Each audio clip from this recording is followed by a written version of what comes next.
प्रदेश के प्रयागराज में राजूपाल हत्याकांड के प्रमुख गवाह कहे जा रहे उमेश पाल की हत्या हो गई है।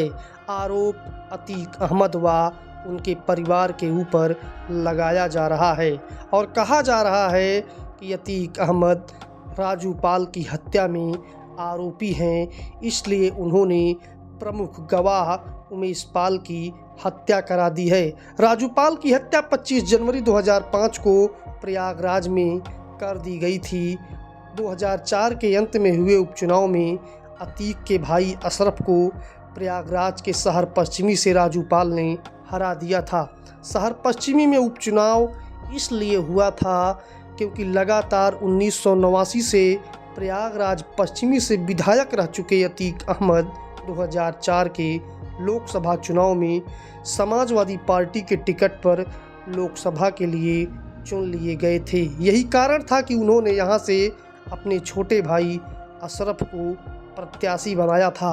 लेकिन आज हम आपको बताएंगे कि जिस चुनाव में राजूपाल ने अतीक अहमद के छोटे भाई अशरफ को हराया था, उस चुनाव में वर्तमान में उत्तर प्रदेश के डिप्टी सीएम केशव प्रसाद मौर्य भी उम्मीदवार थे और इस चुनाव में तत्कालीन भाजपा नेता व आज के उत्तर प्रदेश के उप मुख्यमंत्री केशव प्रसाद मौर्य तीसरे नंबर पर चले गए थे। उस चुनाव के ठीक पहले भी एक चुनाव केशव प्रसाद मौर्य अतीक अहमद के सामने लड़ चुके थे। वह चुनाव 2002 के उत्तर प्रदेश के हुए विधानसभा का चुनाव था और वही चुनाव केशव प्रसाद मौर्य के जीवन का पहला विधानसभा चुनाव भी था, जिसमें केशव प्रसाद मौर्य तीसरे नंबर पर रहे थे और अतीक अहमद जीत गए थे। इसके बाद जब अतीक अहमद 2004 में फूलपुर से लोकसभा के सांसद हो गए, तब उन्होंने 2004 के अंत में होने वाले उपचुनाव में अपने छोटे भाई अशरफ को प्रत्याशी बनवाया। सीधा मुकाबला राजूपाल और अशरफ के बीच था। राजूपाल बसपा के उम्मीदवार थे और उत्तर प्रदेश में सपा की सरकार थी। उसके बावजूद अशरफ को हार मिली और राजूपाल विधायक चुन लिए गए। इस उपचुनाव में केशव प्रसाद मौर्य प्रत्याशी थे और भाजपा उम्मीदवार केशव मौर्य को उस समय तीसरे नंबर पर संतोष करना पड़ा। इसके बाद 25 जनवरी 2005 को राजूपाल की हत्या हो गई।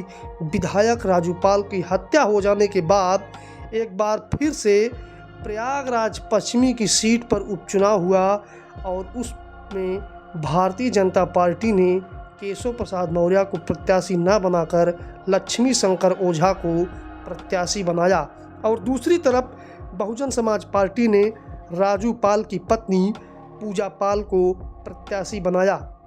इस चुनाव में समाजवादी पार्टी के खालिद अजीम उर्फ अशरफ को जीत मिली और वह विधायक बन गया। 2 साल विधायक रहने के बाद जब 2007 में विधानसभा के चुनाव हुए तो उस समय समाजवादी पार्टी के गुंडा राज के खिलाफ पूरे प्रदेश में लहर चल रही थी। प्रयागराज शहर पश्चिमी से भारतीय जनता पार्टी ने केशव प्रसाद मौर्य, तो बसपा ने पूजा पाल और सपा ने अशरफ को प्रत्याशी बनाया। परंतु इस बार पूजा पाल को कामयाबी मिली और पूरे प्रदेश में चल रही बसपा की लहर में वह भी विधानसभा पहुंच गई। इस तरह से वर्तमान में उत्तर प्रदेश के उप मुख्यमंत्री केशव प्रसाद मौर्य व अतीक अहमद का सामना प्रयागराज शहर पश्चिमी के कुल 3 विधानसभा चुनावों में आमने सामने हो चुका है। तीनों में केशव प्रसाद मौर्य तीसरे स्थान पर रहे। हालांकि बाद में 2012 के विधानसभा चुनाव के दौरान जब पूरे प्रदेश में समाजवादी पार्टी की लहर चल रही थी, तब प्रयागराज मंडल में सिर्फ केशव प्रसाद मौर्य ही ऐसे थे जो अपने गृह जनपद कौशाम्बी के सिराथू में कमल खिलाने में कामयाब रहे। इसके बाद जब 2017 में उत्तर प्रदेश में भाजपा की सरकार बनी तो केशव प्रसाद मौर्य उप मुख्यमंत्री बने और फूलपुर की सीट से लोकसभा सदस्यता से इस्तीफा दिया। तो होने वाले उपचुनाव में अतीक अहमद अंतिम दिन नामांकन कर बैठे। तब अतीक अहमद के समाजवादी पार्टी का नुकसान व भारतीय जनता पार्टी को फायदा पहुंचाने का आरोप अतीक के ऊपर लगाया गया। हालांकि उस उपचुनाव में समाजवादी पार्टी के उम्मीदवार नागेंद्र सिंह पटेल को जीत हासिल हुई और वह भाजपा के कौशलेंद्र पटेल को पराजय का सामना करना पड़ा। इस तरह से अतीक अहमद व केशव प्रसाद मौर्य का सामना कई बार हो चुका है।